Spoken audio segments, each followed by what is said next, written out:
mean, you made the connection in the first episode. That impacts, Impacts. You end this with global impact. Let's just do it and see how we go. Do we have a timer? Or will you watch the timer? I'll watch the timer.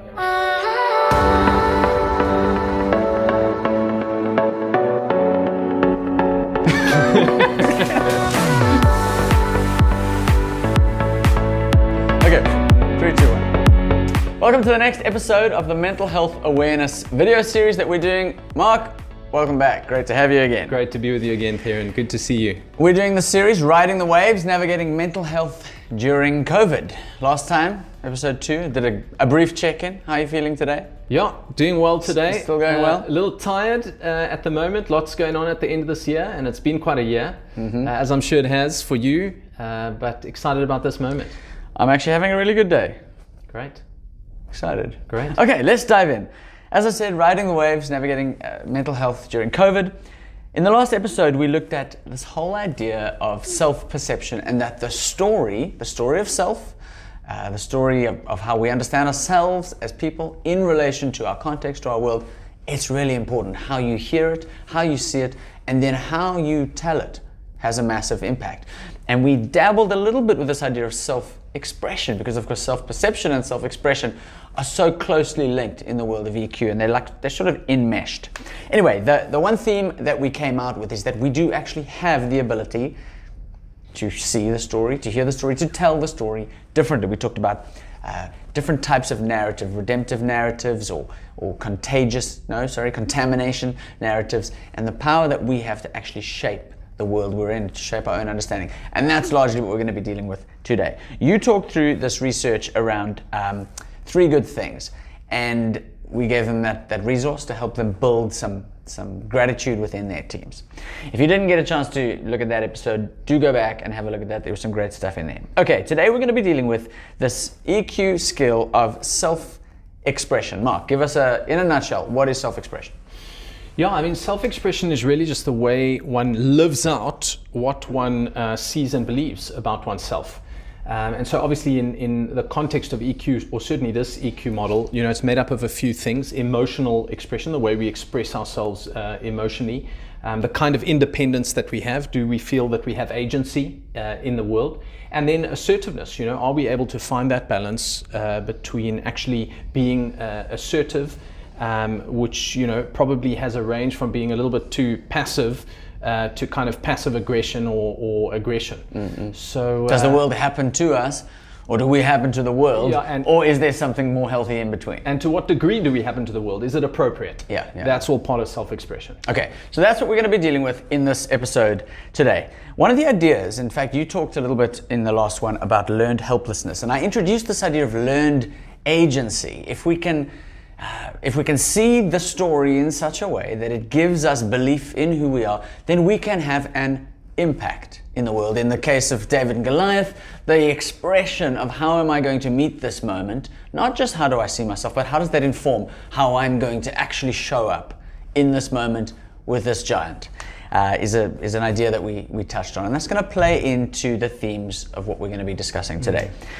Could you please walk us through this idea of upward and downward spirals that comes from Barbara Fredrickson? I know this is a model or something that you often speak about. I think it's something you're very interested in. Talk to us about upward and downward spirals and her research. Yeah, I think just to tie it into what you're saying about agency, Theron, is that, I spent a huge portion of my life thinking that happiness was something that either didn't or didn't happen to me, that mental health was just something that I kind of didn't really have in my life. And it wasn't pathology, but it just certainly wasn't flourishing in life. And what we see with this kind of upward and downward spirals from Barbara Fredrickson is she talks a little bit about this Broaden and Broaden theory that we'll look at in a moment.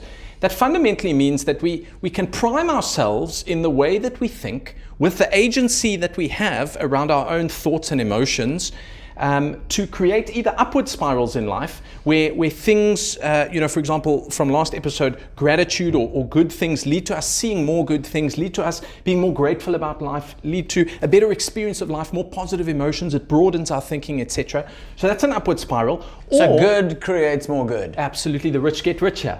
when it comes to emotional intelligence. The healthy get healthier, the strong get stronger. Exactly. And downward spirals are the equivalent. You know, I remember reading her book, and she starts at the beginning just telling the story of a day where she woke up and she had overslept her alarm. Because she was late and then frustrated that she was going to be late, she ended up spilling toothpaste on herself. Because she'd spilled toothpaste on herself, she got into the car a little bit late, so the traffic was a bit worse. By the time she got to work, she was into a downward spiral and everything was angry, frustrated, negative, and of course that impacted on her colleagues and her family, etc., etc. She shared how it's possible to use certain very simple techniques, one of which I think we'll be giving away today, to just reignite a slightly more positive framing of the world and allow us to have slightly more control over some of our emotions so we can actually just stay more in the upward spiral side of things. Like practical ways to sort of, kickstart that positive upward spiral. Absolutely. And so she actually built this from what she called the Broaden and build theory, which is fascinating. Essentially, and this is tested with a whole lot of science, rigorous research that she's done, actually in the realm of happiness, where she's found that positive emotions like love and joy, contentment, interest, happiness, etc., broaden our inventory of thoughts and actions. So it literally broadens us. That leads to us building our physical, mental, and social resources. And we'll look at some experiments just now around how it builds that. And that transforms us in a positive way. So this is the broaden and build theory of positive emotion. Okay, what are you broadening and what are you building? So you're broadening your ability to think and take more action, and you are building the resources that one has, physical, mental resources. So you literally become a more capable person if you have positive emotion. Our question in Mental Health Awareness Month is, how do we prime that positive emotion in the midst of some hectic world stuff that we need to face, and for many people, some hectic private events that they're needing to face? Okay, so we often talk about the fact that our brains are wired, perhaps evolutionarily wired, for negative. Yeah. And that the brain is a lot like Velcro for negatives and Teflon for positives. In other words, someone gives you a compliment and you're like, oh, and you brush it off. But someone makes one comment in the work kitchen that isn't even outright insulting, and it's all you think about all day. So it seems that we're by default wired for the negative. So how do we get this? How much positive do we actually need to be able to do this? Well, part of the research that she's been doing has landed on how do we achieve a state of well-being or happiness, if you like. And she's found a ratio that she describes as being the 3-to-1 positives to negatives ratio. So what's vitally important in the midst of mental health awareness is that we don't want to get rid of negative emotions. We need negative emotions. They're signals to us. They're signposts about something that we're experiencing. But what we want to do is we want to make sure that our ratio of positive thoughts and emotions to our ratio of negative thoughts and emotions is balanced by a 3-to-1 ratio, and that will lead to these upward spirals. 3 positives. 3 positives to 1 negative. So don't eradicate the negatives, just maximize the positives and actually just allow the negatives to be. And that leads to these upward spirals in the Broaden and build theory. And I think so often what we do with negatives is we dwell on them. Yeah. So one thought becomes 2, becomes 3, becomes 4, becomes 5 thoughts. And we are actually pulling ourselves down that downward spiral. Yeah. So I know that this might be a fairly intimidating number to look at. 3-to-1, how am I supposed to get 3 positives in everything that's going on? Yeah. Well, the gratitude game, the 3 good things technique, there's so many different ways you can do that. We have so much agency. Yeah. In fact, as I'm saying the word agency, I'm just wondering whether there's potential for misunderstanding. We think of agency like a modeling agency or something like that. What does the word agency mean in a psychological context? Well, I think, one of the things that for me is fascinating, just from my own personal journey, is I had been crippled in many ways by these paradigms that meant I couldn't have an effect on my emotional or mental health. Like we saw in that previous episode, you're the little dog in the cage. There's nothing you can do. Exactly, almost like a learned helplessness. There was a few other things for me. For me, it was a learned worthlessness is my story. And what's fascinating, there's some other research from, I think it's Sonia Lyubomirsky. Yeah, I got it right here. On something called the happiness set point, where it was believed before that people kind of just had a general level of happiness, a general mood state that was kind of inherent or genetically, that people were genetically predisposed to. This is the old sort of personality thinking around. You're just Exactly. What's the word? You're more melancholic type person. You're more the happy-go-lucky. Exactly. Eeyore from Winnie the Pooh. Yeah. Even if it's sunny, you're going to find a reason to complain. And what she found in her research is that, sure, 50% is made up of this, what's called a set point, not 100%, only 50%. That 10% is made up of life circumstances, and that a 40%, and this is what was quite groundbreaking around some of the empirical studies that she did, is that we have so much control over our emotional well-being, and we can do intentional activities to have a 40% shift in that state of well-being. That's radical compared to zero. And that's what agency Absolutely, absolutely. What blew my mind about this is I thought it was all about circumstances. I wasn't married. I didn't have the job that I wanted. I didn't have the family that I wanted. And the research coming out of people pre and post paraplegia, in other words, massive accidents that have caused literally physical damage that's irreparable, and pre and post winning of the lottery, shows that people, that circumstances only has a 10% variance. In fact, that's interesting. I'm going to go back. I'm going to go back one slide, because I've seen you present this in a sort of keynote context with a group, and you've asked people. Yeah. You've said there's a three-way split here on this pie. Yeah. How much do you think is genetic baseline or your set point? How much is within your control, and how much is circumstances? And people very, very rarely choose 40% as intentional activities and your own agency. Yeah. Most of the time they think you've got a 10%. Yeah.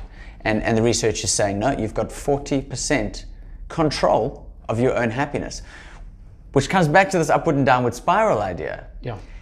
And what I was saying about the mind being like Velcro for negative, you can short circuit that process with some intentional activities. Again, like we said just now, that gratitude game. Actually taking the time to do that. Things like, with my kids each night before going to bed, we talk about what we're grateful for.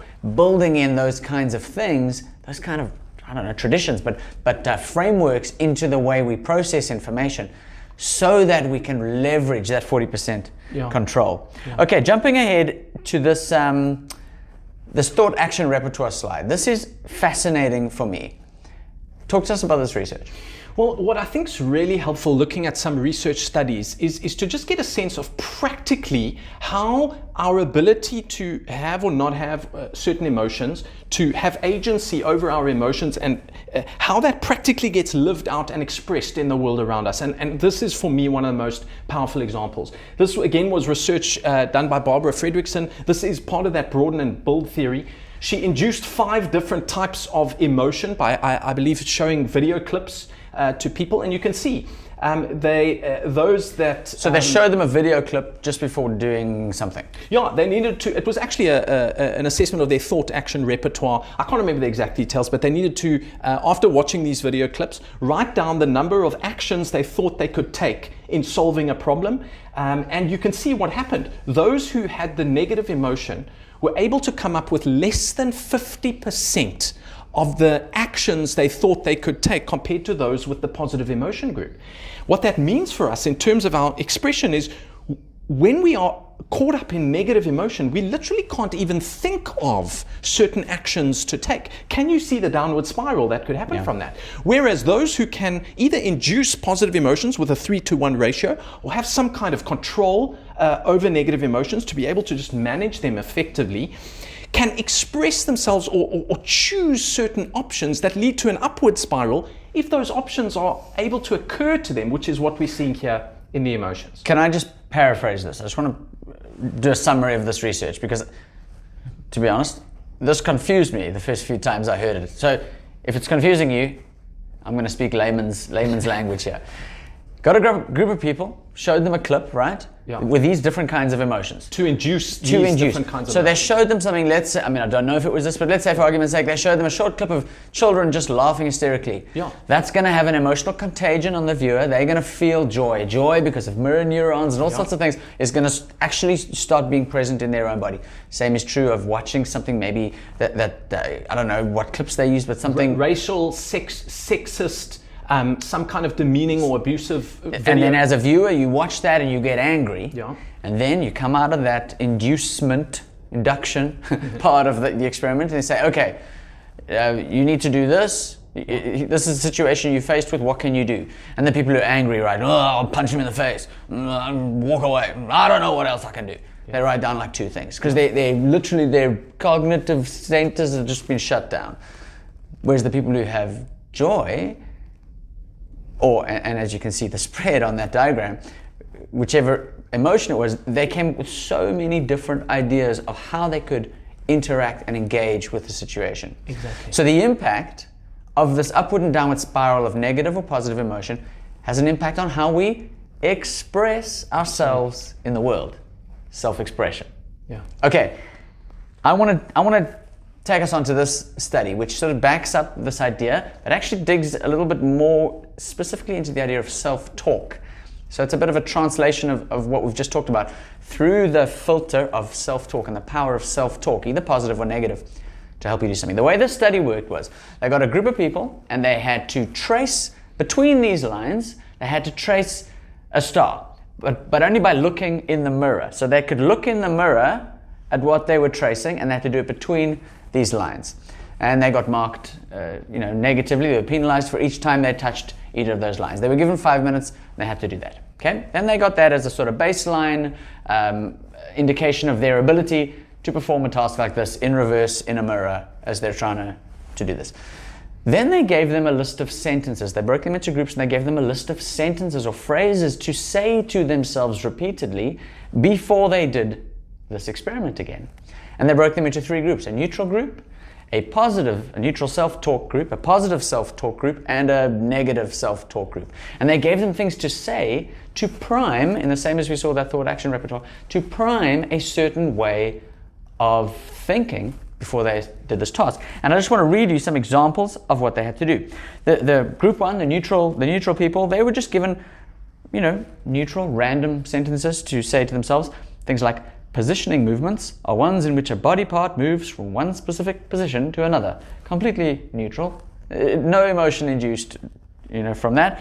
Or another example, serial movements are ones in which several separate independent movements combine into a sequence. Very academic, very bland, very neutral. Okay.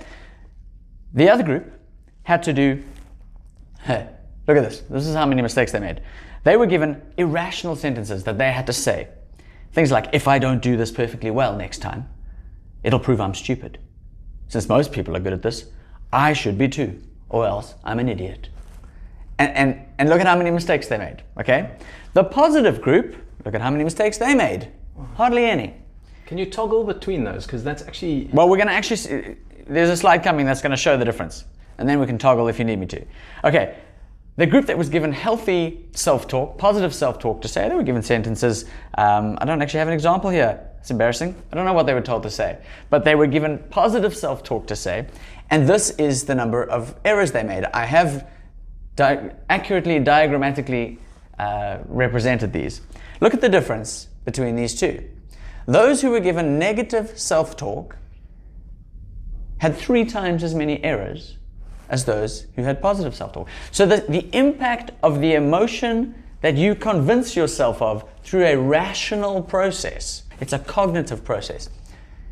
The impact it has on the way they engage, even mechanically, with their hand, it's a fairly complicated task looking in a mirror, but it has an impact on them. Do you remember this study around the I can? I'm gonna throw you in the deep end here to talk about this. Do you remember this? My word, if you don't, I'll jump in. Yeah, this study, I don't remember the exact details, but I know they gave a group of, I think, water polo players a water polo ball, and they wanted to get a sense of whether self-talk would impact on the way that these people could literally physically throw this basketball. Specifically in terms of distance. water polo ball, yeah, specifically in terms of distance. And I'm forgetting the details now. They had to say what I can. I can. So it was the same group of people. They had to just get in the water, in the pool, and throw the ball as far as they could. Yeah. And then they had to shout, I can, before they threw it a second time. Yeah. And you can see the distance difference from 11.3 meters to, what's that, 12.1. I don't know exactly where that lines up. But the average distance thrown, when you engage not in just neutral self-talk or nothing, but in positive self-talk, actually doing an intentional activity to do this. And I've seen this firsthand, guys, with all 3 of my children. Teaching a child to ride. It's one of the great punishments of being a parent. See. They're not old enough to be driving cars yet. I'm sure that'll be another punishment. But teaching kids to ride bikes is painful because they do not believe in themselves. And for all 3 of my children, I did this with them. I made them shout at the top of their lungs outside in the street, I can. And it's amazing. In all 3 cases, I put down their success at learning to ride in the moment they did with this kind of positive self-talk. What does this look like, Mark, in practice at work? We said this series is for teams. We said that we're wanting to empower leaders, empower teams to meet the moment head on and to have some agency. If we look at the power of inducing emotion, if we look at the power of self-talk and the way we express ourselves, what does this practically look like in the workplace? Sure. I mean, I think, from an internal perspective, I think there are 2 things we need to consider doing to live into some of what we're talking about here. The one is to manage the irrational and negative side of emotions. And as you said earlier, we often are primed for negatives, and there's a neurological reason for that. Avoid danger, avoid threat, we pay more attention to it, etc. So when there is something that kind of triggers us or causes irrational beliefs, we need to know how to deal with that. The other one is to prime ourselves with the positives so that we can maximize this 3-to-1 positivity ratio. So when it comes down to, like, what does it look like in a practical work context? I mean, I've been in so many meetings. Here's an example where someone's asking a question and I have an agenda for that meeting, and I feel like that question is a hindrance actually to the meeting. And when I get primed negatively because I've got my agenda and I'm frustrated by this question, I tend to want to disengage from it. It closes down my mindset and it leads to frustration, causing people to actually disengage from the meeting because they can feel that frustration. It creates a moment of psychological unsafety. Yes, yeah. And the opposite is when I'm in a positive mood, when I've built an upward spiral, a question will make me, instead of responding with, you're an interruption of my agenda in this meeting, my thinking would be more along the lines of, wow, maybe this person's seeing something I'm not seeing. Help me to understand the question that you're asking. A more curiosity, which comes from positive emotion. And what that's going to lead to is an ability for better communication in meetings, for more engagement and more, you're alluding to, I think, psychological safety in a team.